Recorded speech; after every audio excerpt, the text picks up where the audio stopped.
Artiste céleste, au service de l'éternel, mon pote. Là, je suis le céleste, Céleste Lifestyle. Il y a beaucoup de frères qu'on a mis de côté, hein. Il est temps d'aller les récupérer. Ça fait. Ah, beaucoup de frères tombent et peu se relèvent. Certains manquent à l'appel quand ils demandent de l'aide. Anéantis et froissés par la douleur, personne n'a su les reprendre avec douceur. On les traite comme des débris, on finit par les regarder avec mépris. Aujourd'hui on les rabaisse alors qu'on les élevait hier. On ne croit plus à leurs promesses, encore moins à leurs prières. Ils ne reçoivent plus les acclamations, ils sont passés de la considération à l'humiliation. On les met de côté, on les a limite rejetés, jusqu'au point d'oublier qu'ils font aussi partie des rachetés. On les pointe du doigt, on les décrédibilise, à croire qu'en faisant cela leur situation se stabilise. Je me pose des questions à travers cette méditation. Où est l'amour dans tout cela? Point d'interrogation. Et si jamais je tombe, que j'agis comme le monde, est-ce que tu porteras le même regard sur moi? Et si parfois je fraude, que je commets des fautes, est-ce que tu porteras le même regard sur moi? Me parleras-tu avec dureté ou avec douceur et sincérité? Comment vas-tu me traiter? Feras-tu partie de ceux qui pourront m'aider? Ils dégageaient une bonne image, maintenant qu'ils ont trébuché, tout le monde les dévisage. À quoi sert d'aggraver la tâche? Ne faut-il pas mieux les aider à tourner la page? Ça ne sert pas à grand chose de faire le sale boulot, les enfoncer alors qu'ils ont déjà la tête sous l'eau. Je n'arrive pas à comprendre pourquoi on persiste en exposant leurs péchés, on ne leur rend pas service.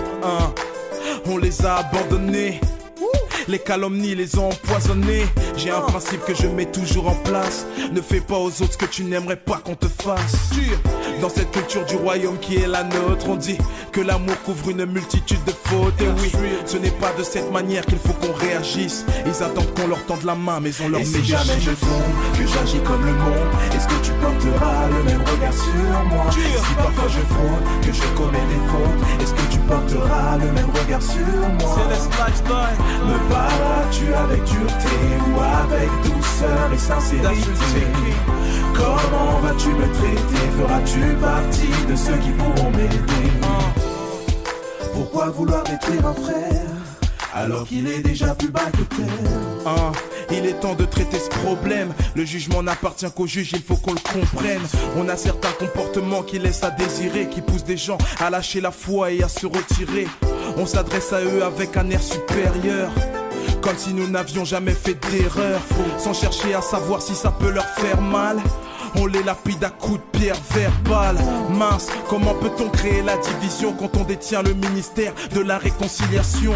On doit les épauler, les accompagner, sans pour autant les juger ou les condamner.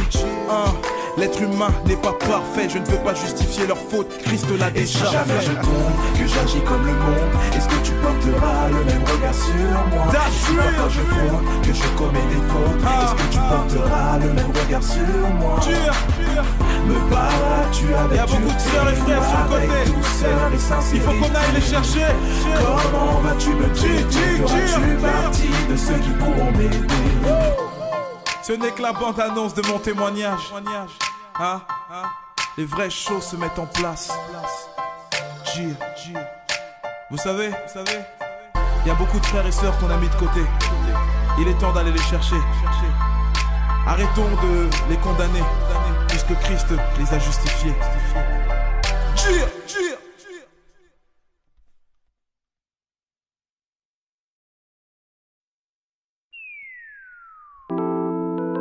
Artiste céleste,